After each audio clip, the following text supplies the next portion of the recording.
So, without further ado, I will introduce Pinkie Byrd to give you some information about this event.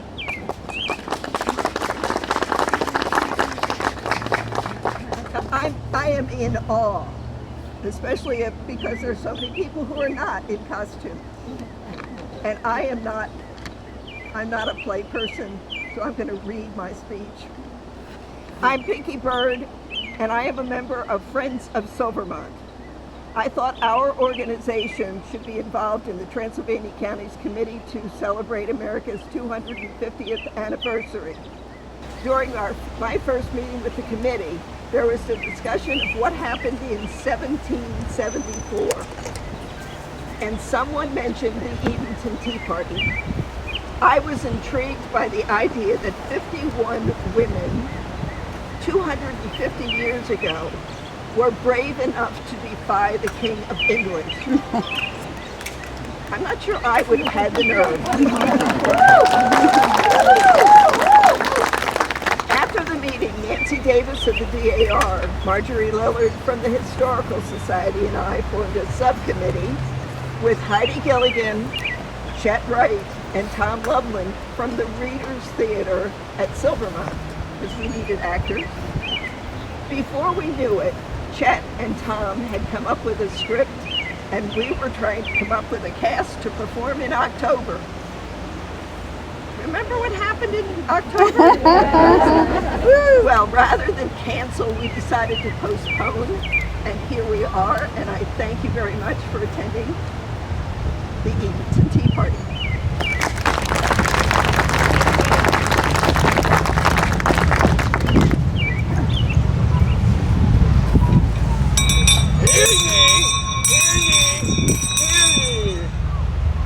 It's 2 o'clock in the afternoon of October 25 in the year of our Lord 1774 on the banks of Albemarle Sound and in our fair town of Edenton, North Carolina. Due to the high cost of protecting the colonies during the French and Indian War, the British Parliament, in their judicious wisdom, passed the Sugar Act of 1764, the Currency Act of 1764, the Stamp Act of 1765, and the Declaratory Act of 1767, and the 5 Townshend Acts of 1767 and 1768 to raise additional funds for Britain. The following goods were subject to additional taxes in those years: glass, lead, paints, paper, and tea.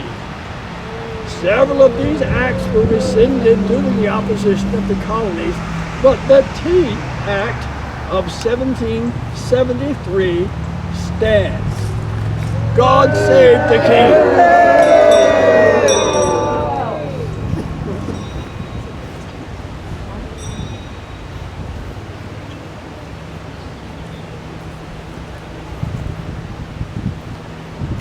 My husband is the colonial agent. We have stores, warehouses, plantations, and sailing ships. These taxes are too much for North Carolina and the other colonies. And now this Tea Act. Well, even though the East India Company will sell tea directly to the colonists without any middlemen, well, they still have a monopoly on the market and can charge us whatever they want. And the act cuts off areas of revenue and commerce for American merchants. It's no wonder those men in Boston took matters into their own hands. How I wish I'd been there. Listen to this account. A number of brave and resolute men determined to do all in their power to save their country from the ruin which their enemies had plotted, in less than 4 hours emptied every chest of tea on board the 3 ships commanded by the Captains Hall, Bruce, and Coffin, amounting to 342 chests into the sea, without the least damage done to the ships or any other property. The masters and owners are well pleased that their ships are thus cleared, and the people almost universally congratulating each other on this happy event.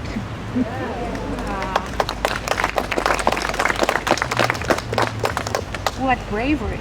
Oh, well, they would have been braver if they'd not disguised themselves as natives. Well, However, there were surely consequences anyway, since the British Parliament could not abide by these acts of rebellion. Do you remember when the captain told us about the intolerable acts of 1774?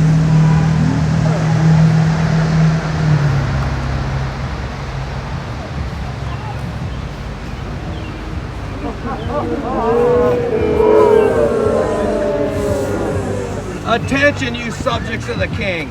After the scurrilous events in Boston in which scoundrels destroyed private property in an act of treason, Parliament has passed the following course of acts to punish the colonies for defying the authority of the Crown.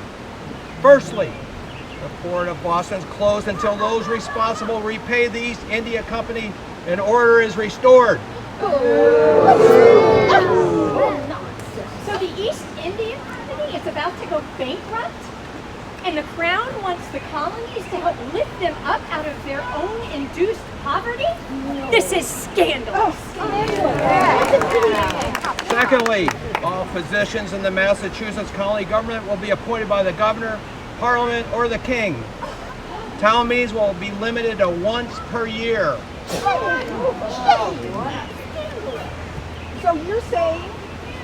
So you're saying that Congress can change the way, that Parliament can change the way we govern ourselves, even though we have a charter? Thirdly, the royal governor can order trials of royal officials to take place in Britain or elsewhere in the empire, if it's not possible to get a fair trial in the colony. Britain will pay for witnesses to travel to that trial. It would take months to travel back and forth to England, and Britain will not pay for lost earnings. Only the wealthy of us can afford to go and seek justice. Colonel Washington up in Virginia has called this the Murder Act because he said a Crown official such as yourself can shoot somebody on Main Street in Edenton and get away with it. That's enough, Mrs. Littlejohn. Fourthly, colonies are required to provide quarters for British troops. If the quarters provided are unsuitable, the Army may seize unoccupied buildings for that purpose. By the way, who is this Colonel Washington? Never heard of him. With attitudes like that, he won't get far in life. That's outrageous about quartering troops. Will Parliament next year decree that British redcoats can stay in my home, eating my stores, and drinking my wine? And my family will be pushed into sleeping in the barn? Madam, British troops will be garrisoned in local inns and the owners will be compensated. I can have you put in stocks for what you're saying. The real truth is that King George III is emptying the British coffers for his wine and his parties and his extravagances. He needs to cut back on his lavish lifestyle. What you're saying is treasonous. God save the king. Parliament has passed is treasonous. We're trying to carve an outpost of British civility here in the world. Life is hard here. Our general store is struggling to break even, and the Parliament is making it even more difficult for us to live. Don't you see that Parliament is making it easier for your life here by making cheap tea available? The taxes raised support the British Army to prevent the British, Indians, and other world colonies to come in and take over the United States. Your merchants can find something else to sell, and we'll tax that too. I am a widow, and I own 500 acres of land in town and 6 house lots. How soon these continued taxes will force me to start having to sell my property? How soon before British Parliament pushes me into bankruptcy? Listen to These her. illegal acts. Absolutely. These trade regulations were already onerous. I own 500 acres outside of town. Are you going to force me to buy tea at gunpoint? That's enough, Mrs. Bonner. I'll be mustering my men to put down any disturbances. Don't even think about boycotts of British products. You'll find the end of a musket if you persist. Don't threaten us. We are all British citizens. I can't believe you're going to force me to buy British tea at the end of a gun. If I did, madam, I would be certain of receiving a fair trial in Great Britain. If you're jailed for treason, would you expect the same? Shame on you. That's not a lot of you. That's a lot of you, women. Go back to your homes now. The proclamation of the Chorus of Acts has been read. You must abide by it.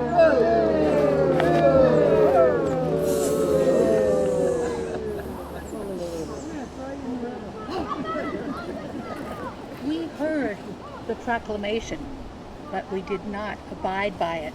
Indeed, we did not. Well, just this past August, 70 men from cities and towns and counties all across the colony met in New Bern to discuss how to respond to this tyranny. Francis Johnston, wasn't your husband Samuel among the delegates from this county? Yes, my Samuel was there. They called it the North Carolina Provincial Congress and met for 3 days. They also passed a long list of resolutions. I can't remember them all, but the conclusion was a call to action that we should all take to heart. They also nominated delegates to the Continental Congress. Yes. Well, tea is the most popular drink in the colonies. If we stop buying it, it will bring the East India Company to its knees. I have heard from my other friends in the colonies that women are quietly boycotting British tea. Good idea. We are all ladies of the colonies. If we publicly protest, the army wouldn't dare do anything about our boycott. That's right. Yeah. Edenton is a small town. I can't imagine the British Army setting up a garrison to control us or bombarding us with cannon. Absolutely. Let's write up a statement stating that we are going to boycott British tea. And then we can all sign it. Yes. But I don't know how many of you in Edenton would be willing to sign such of a document. Do you think our husbands might stop us because they're worried about the consequences? No. We should not be afraid of the British Parliament nor the views of our husbands. I agree. We should sign a boycott. I have written a document that we will publish in the paper. Let's call ourselves the Edenton Ladies Patriotic Guild.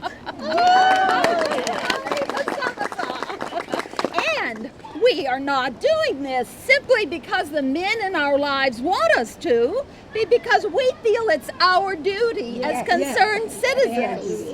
This may be the first public political declaration by women in the colonies. We are standing up for the resolutions from the North Carolina Provincial Congress. Oh, Penelope, please read the documents aloud. By way of introduction, we submit this first letter to the King. The provincial deputies of North Carolina, having resolved not to drink any more tea, nor wear more British cloth, etc., and many ladies of this province have determined to give a memorable proof of their patriotism, and have accordingly entered into the following honorable and spirited association. I send it to you to show our fair countrywomen how zealously and faithfully American ladies follow the laudable acts and examples of their husbands, and what opposition your matchless ministers may expect to receive from a people thus firmly united against them. This, then, is our declaration. Huzzah!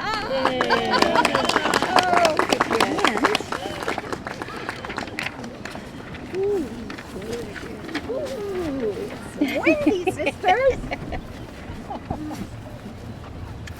I shall read it.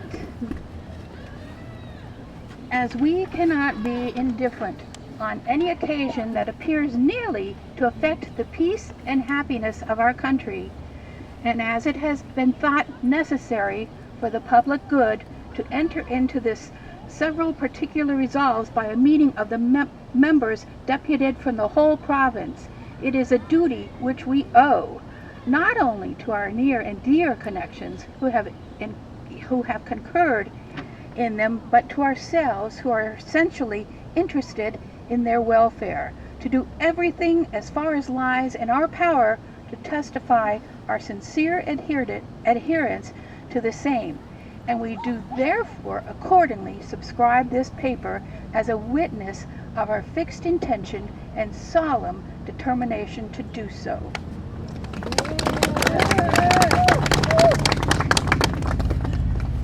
Ladies, please state your name as you come forward to sign this document. Ruth Benbury.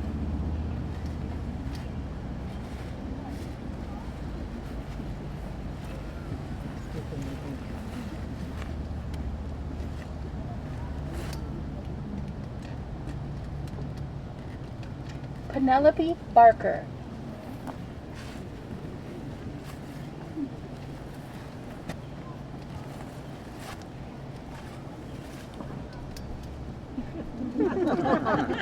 Elizabeth P. Ormond.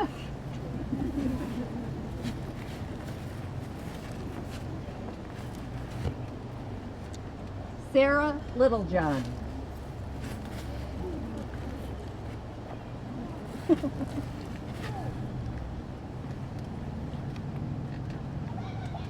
Mary Bonner.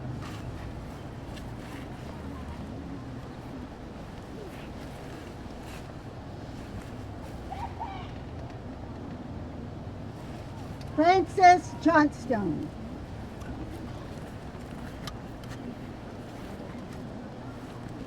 Jean Blair.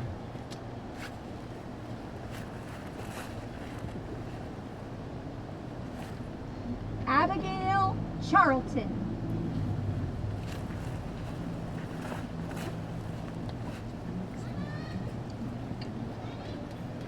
Sarah Valentine.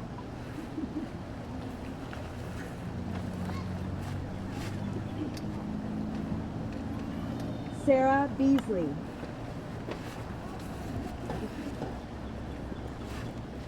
Mary Hunter.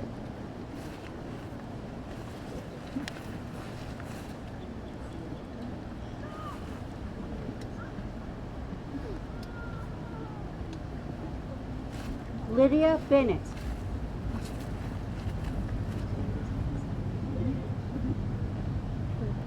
Grace Clayton.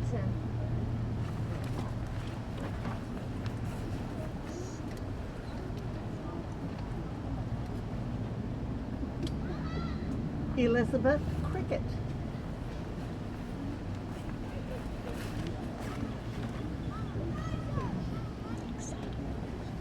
Anne Hawkins.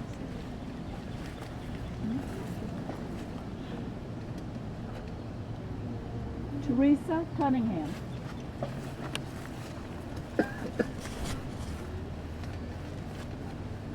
Mary Payne.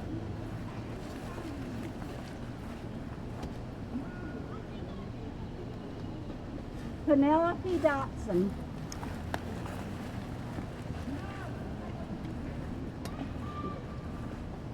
Mary Creasy.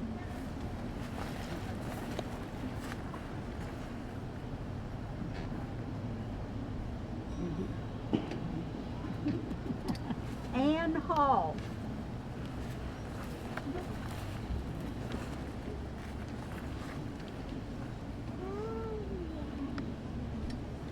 Elizabeth Vale.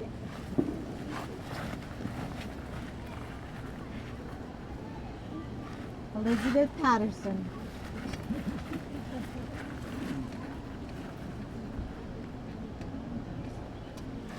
Elizabeth Green.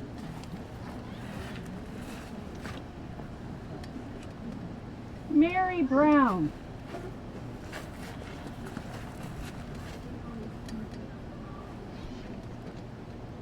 Mary Wallard.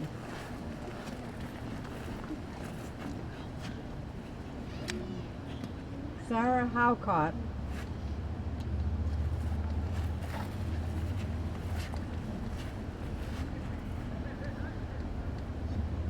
Anna Hornablow.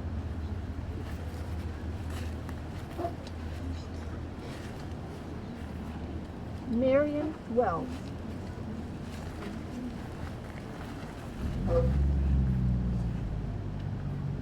Sarah Howe.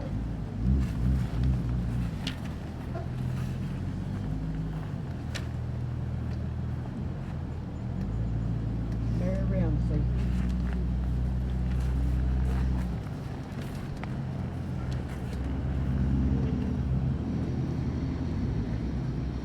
Elizabeth Creasy.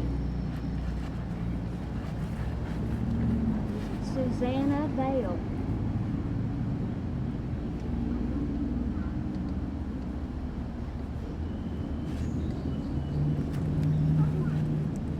Mary Littledale.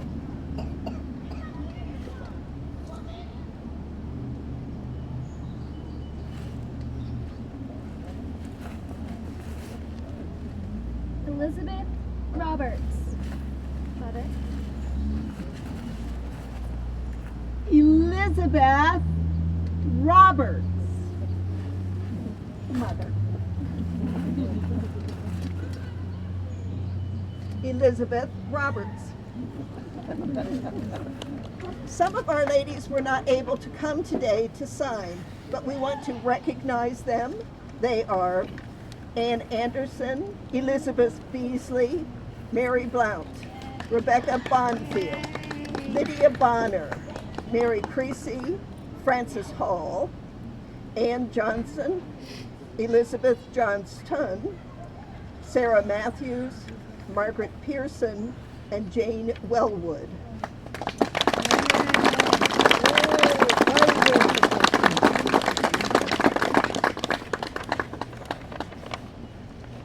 Ladies, I was so inspired by our boycott today. I have been experimenting making a tea from the plants from right around this area. Here I have my latest concoction. It's made from the leaves of yaupon holly, mulberry, and goldenrod. Penelope, have a taste.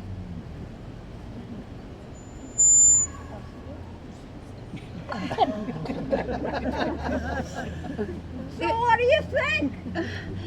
It tastes like freedom.